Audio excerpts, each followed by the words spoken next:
అందరికీ శుభోదయం. ముందుగా అందరికీ తులాకాశి శుభాకాంక్షలు.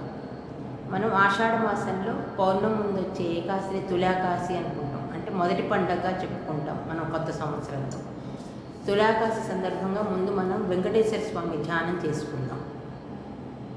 నమో శ్రీ వెంకటేశాయ, నమో బ్రహ్మధరాయ చ, నమో నాథాయ కాంతాయ రమాయ పుణ్యమూర్తయే, నమఃశాంతాయ కృష్ణాయ నమస్తేద్భుతకర్మణే, అప్రాకృతశరీరాయ శ్రీనివాసాయ తే నమః, అనంతమూర్తయే నిత్యమనంతశిరసే నమః, అనంతబాహవే శ్రీమన్ననంతాయ నమో నమః.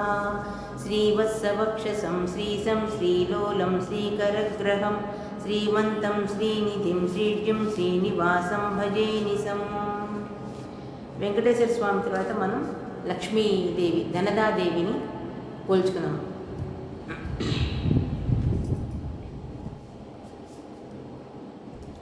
నమః సర్వస్వరూపే చ నమః కళ్యాణదాయకే, మహాసంపత్ప్రదే దేవి ధనదాయే నమోస్తుతే, మహాభోగప్రదే దేవి ధనదాయే ప్రపూరితే, సుఖమోక్షప్రదే దేవి ధనదాయే నమోస్తుతే, బ్రహ్మరూపే సదానందే సదానందస్వరూపిణి, ధృతసిద్ధిప్రదే దేవి ధనదాయే నమోస్తుతే, ఉద్యసూర్యప్రకాశాపభుజ్యదాదిత్యమండలే, శివతత్వం ప్రదే దేవి ధనదాయే నమోస్తుతే, విష్ణురూపే విశ్వమతే విశ్వపాలనకారిణి, మహాసత్వగుణనంతే ధనదాయే నమోస్తుతే, శివరూపే శివానందే కారణానందవిగ్రహే, విశ్వసంహారరూపే చ ధనదాయే నమోస్తుతే, పంచతత్వస్వరూపే చ పంచాస్వతర్ణదర్శితే, సాధకాభీష్టదే దేవి ధనదాయే నమోస్తుతే.